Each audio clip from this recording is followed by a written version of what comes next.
Hello, Connections Academy students, and welcome to the 2020 and 2021 school year.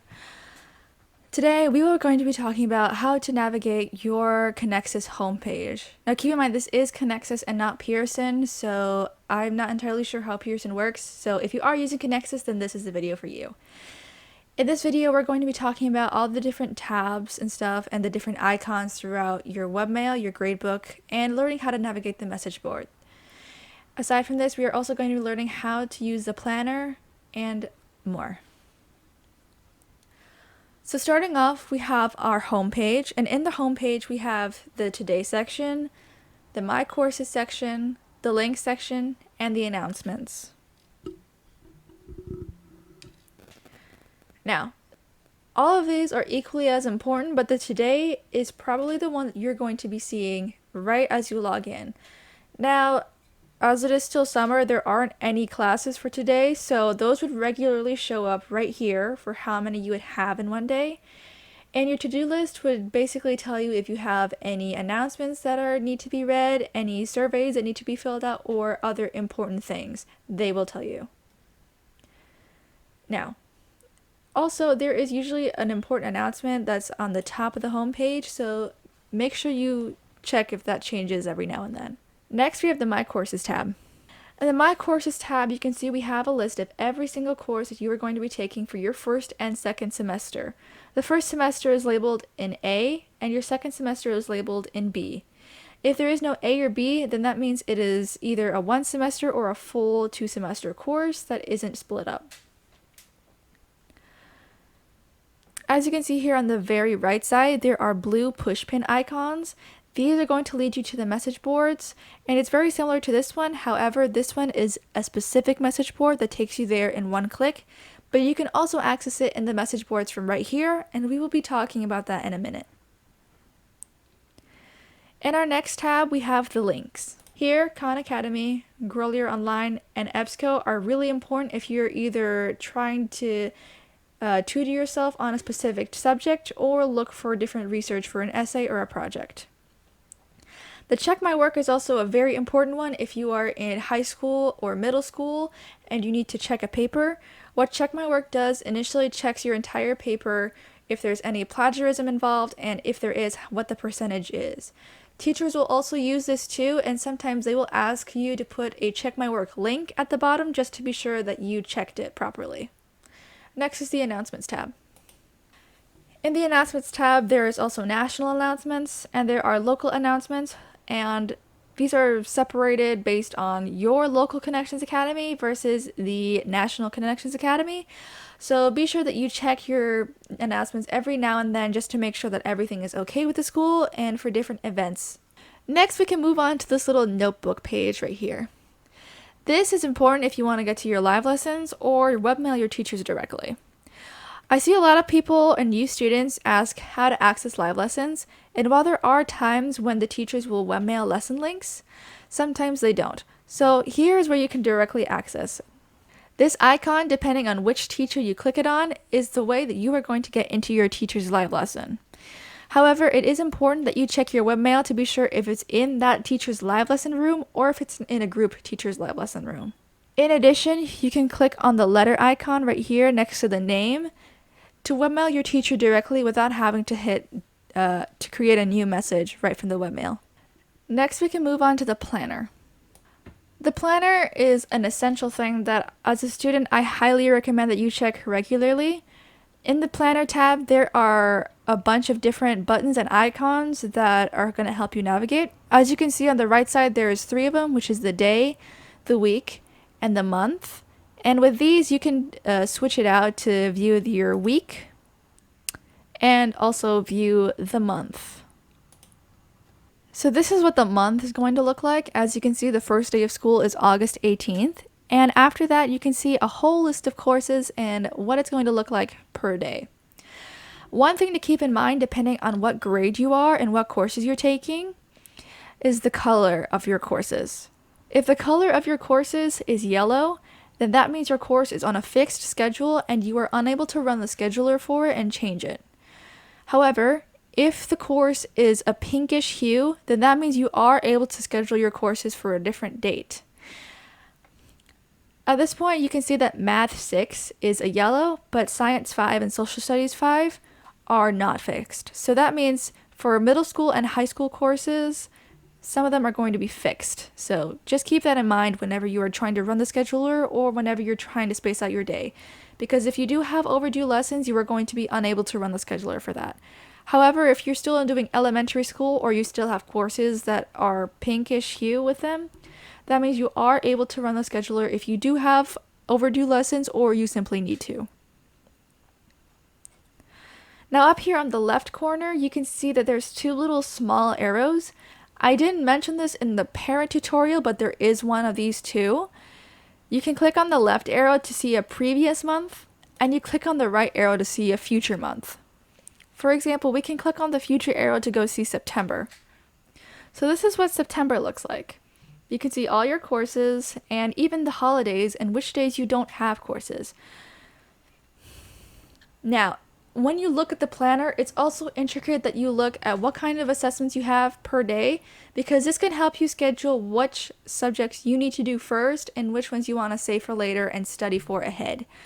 As you can see here on August 31st on Monday, as you can see September doesn't start until Tuesday, there is a quiz in language arts, which gives us about a couple weeks in beforehand to properly study for that. But everything else is a quick check, and educational technology doesn't have one. Now, I accidentally click on the today, and this apparently is on a Sunday. I did not mean to click on this, but that actually gives me a good reason to look at it. When you click on a specific day, you can create an appointment for that day. So if you have a doctor's appointment, you can simply label that right here and name it just whatever you need to, like a doctor's appointment or a vacation or a hospital, something, whatever you need. You can also label the start time and what date, and you can also label the end time. You can uncheck the all day option, which is going to give you the specific times. So if it starts at say 9 a.m. and ends at 11, then you can mark that.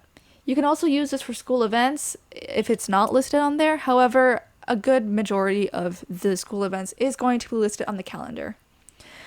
You can also check this box to see if it has a recurrence per week, month or year, however the hour, or the day. You can also schedule an end date or for it to end after a specific one. Now that the planner is complete, we can go talk about the gradebook. Now here we have the gradebook. As you can see all the different courses, the overall grade, and the teacher that we have for this course. You are able to click on a specific course to see the different details, so let's try and click on math. Now, in the math, we are able to see the different units on the very left corner, the lesson, and the name of that lesson, and even the assessments right here. Now, checking the gradebook is intricate, specifically if you are a parent, but it's also especially important if you are a student. Here you can keep track of all your assessments and how you did on them, and you can even check what mistakes you made on those assessments later on in the future. Personally, I used all of these assessments previously to go review for different tests and quizzes and other important assessments. And here on the right side, you can even see how much they weigh to your grade. If you are a new student, it is important to check what kind of assessments you are going to have, so let's go through those. As you can see right here, there are different icons which are going to match for right here, down here in the assessment type. So let's get into that. The one that isn't mentioned right here is the reflection, and the reason for that is because the reflection doesn't have any weight on the grade. However, the reflection isn't really too much to worry about. It's just a quick short answer question asking if you have understood this course or this lesson, and what parts you can apply to the real world and which parts you can't, and which parts of it you would be able to teach someone else and which ones you wouldn't be able to. Now, here are the different icons, and each of them are just as important as the other, but the weight itself is absolutely important as well. The very first one we have is the test. So if you see this icon,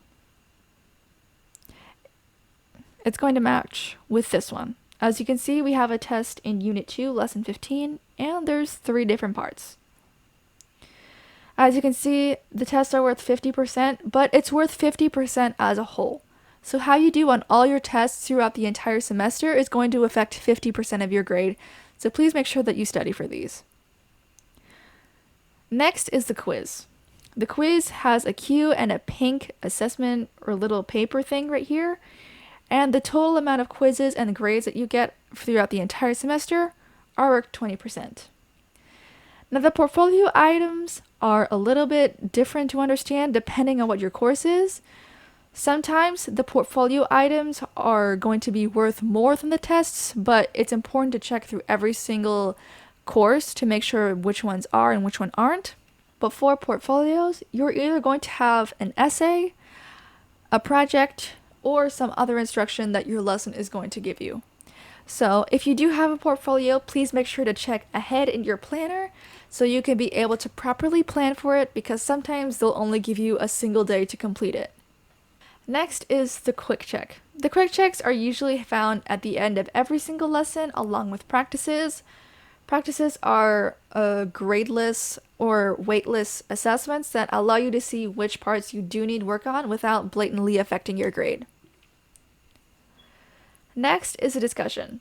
The discussions are a little tricky because not everyone understands it at first. However, there is a prompt given to you by your lesson or by your teacher that is going to tell you what you need to do. During a discussion, you are going to create a conversation, and based on that prompt, you are going to write a short paragraph or two depending on how much the prompt is asking you.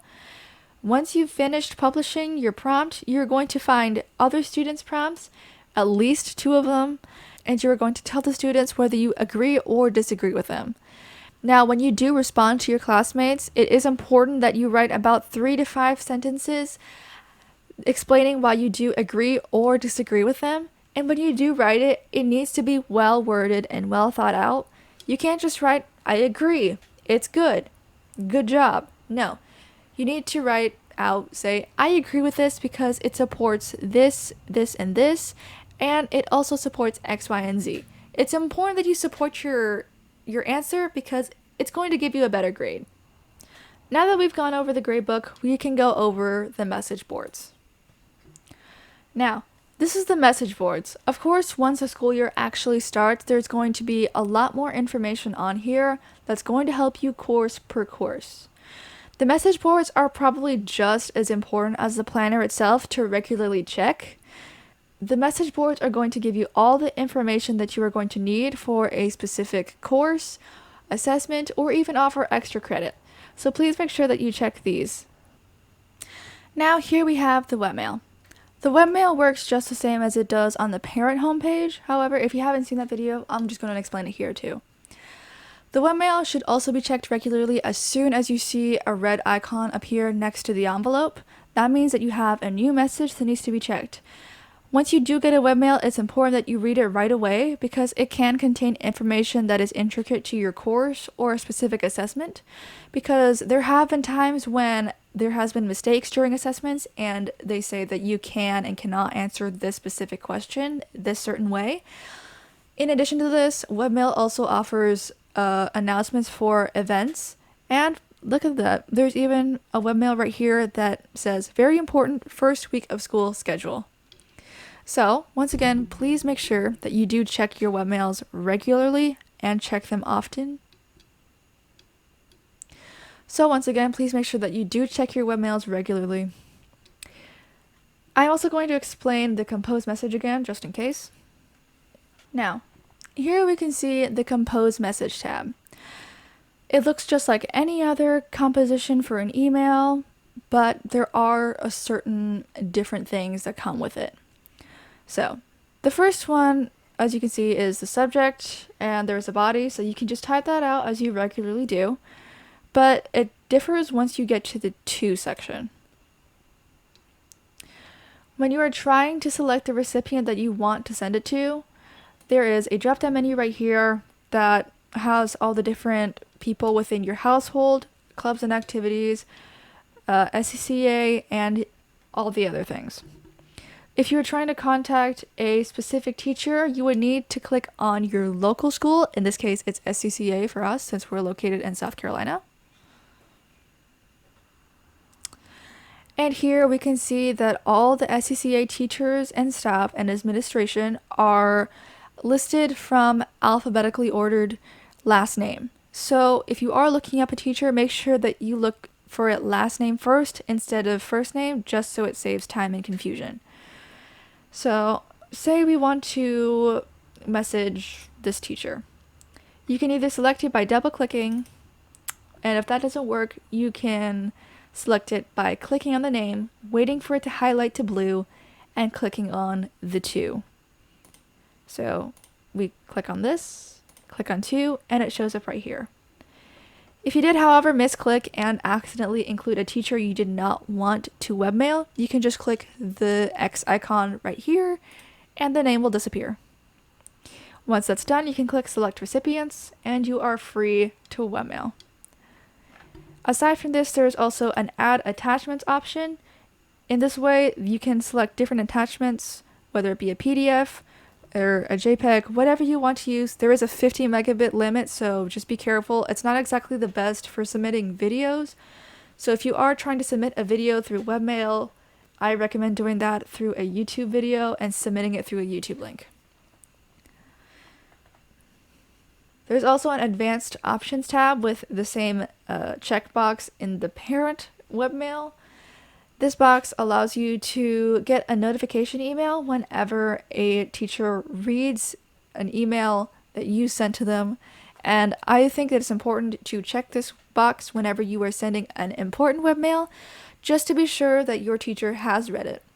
And if your teacher hasn't, make sure you send a follow-up email about 3 days afterwards, just to be sure. So there's also a save draft button up here, so if you have something else to do or you run out of time to write your webmail, you can save your draft, and you can access your drafts in the Drafts tab at the left side of the webmail. You can also access your sent messages from this tab too, and you can create folders to organize all the different webmails that you get.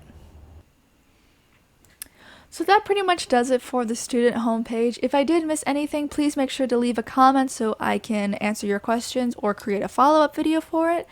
But thank you so much for watching. If you did make it to the end of the video, please make sure to support our Patreon. The link is in the description below. And I hope you all have a wonderful 2020-2021 school year. Bye!